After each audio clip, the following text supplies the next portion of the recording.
name of our project is Automatic Ticket Cancellation and Confirmation Device. The project is made by me and my teammate, that's Purnesh Tripathi and Saurabh Verma.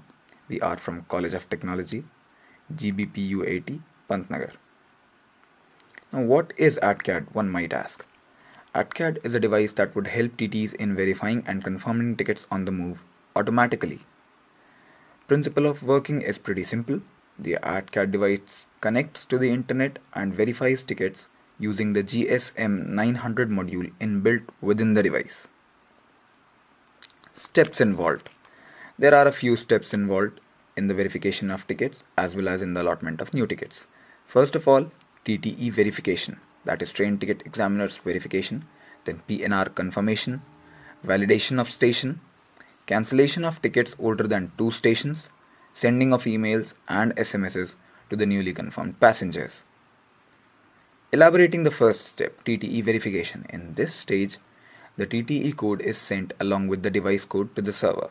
The server then verifies the authenticity of the TTE and results the corresponding result in response. The next step would be PNR confirmation. In this step, all the passengers who have a confirmed ticket with PNR will get their tickets checked and verified using the ATCAD via TTE. After this step, the server confirms that each and every passenger who has used the ATCAD device is present physically on the train. Advantages of this system would be pretty obvious. First of all, optimized ticket verification, then corruption-free management, centralized detail storage, and on-the-go internet access to useful live internet services would be a few of them. Apart from that, SMSs and emails will be sent on the fly to waiting list passengers, which would be a great convenience for conveyance. What you see now is the connection diagram. This shows 20x4 alphanumeric display connected to MSP430 microcontroller from Texas Instruments. Now, along with it are some other connections like 4x4 matrix keypad, the front panel, the GSM 900 module, signal to vibrator, input of light sensor, etc. etc. Evaluation procedure. Now this is the most important and interesting part of ATCAD. What it does is it sends a request to the ATCAD servers, which later verify that whether a passenger's boarding point is out by 2 stations or not. If it is, then the ticket is automatically and immediately cancelled. And the next tickets in waiting list will be cleared in equal proportions. The passengers having those tickets would be sent emails and SMSs as soon as the tickets are allotted to them. Now, design and architecture of the ATCAD device.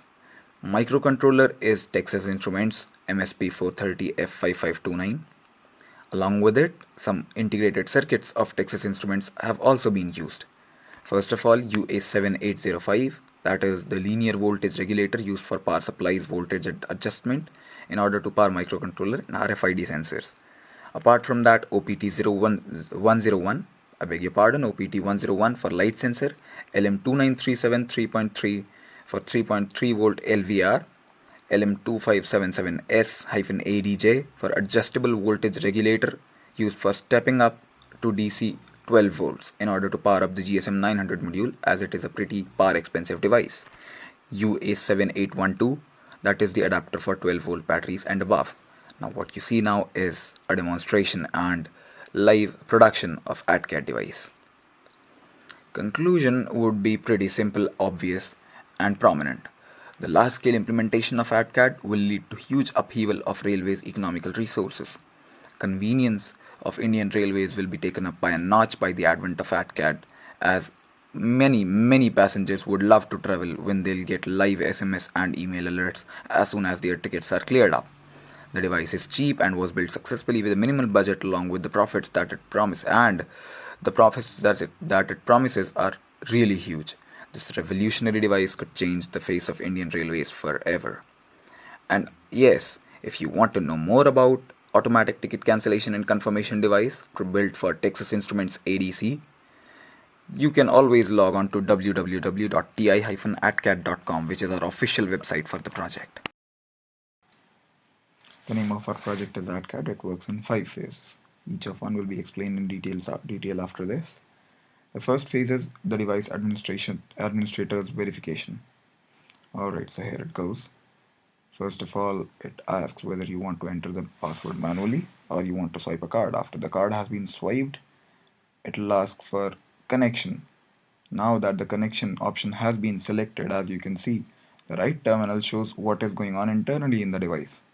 It shows whatever requests are being made by the GSM module, and the left terminal is the device itself. So as you can see, everything is going okay till now, and yes, there we have it. The IP address has been received by the device, and once it is received, the device has successfully connected. Now this is the backend activities that is going on the server end while the device was making all its requests. As you can see, the device code as well as the device TTE code was selected, and one row was gotten as a result. After this, device verification is demanded by the user, that is the TTE in this case. The right terminal again shows whatever requests are being said. Now this time the host is ti-atcad.com/atcadhandler.php, which is an entirely different address as the last one. Login was successful, as it is pretty obvious and prominent. This terminal shows the backend activities, whatever are going on with the MySQL server. After this, we proceed to phase 2, which is the access to device administrator is granted. This is completely a server-based process, as well as a few of its parts are based on the device. So as you can see from the video, it was selected on the left hand side, the demand for current assignments, and there you have it, the train number, train name and coach number. After this, phase 3 comes into play, in which PNR verifications are going to take place.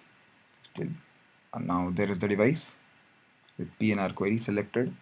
There are two options, obviously, smart card and manual.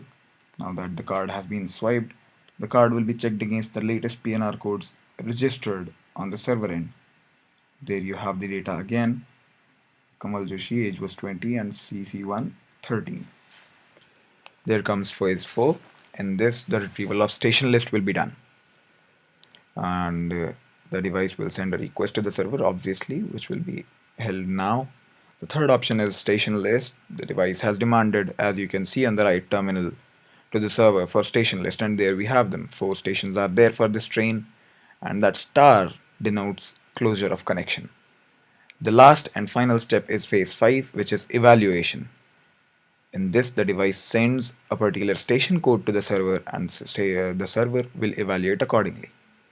The fourth option on the device is evaluate. The device has asked for the station code, which is 2 in this particular case. Now that being sent, the response is there from the server, station code validated. As we have previously explained in this video what this validation does, I hope you now understand.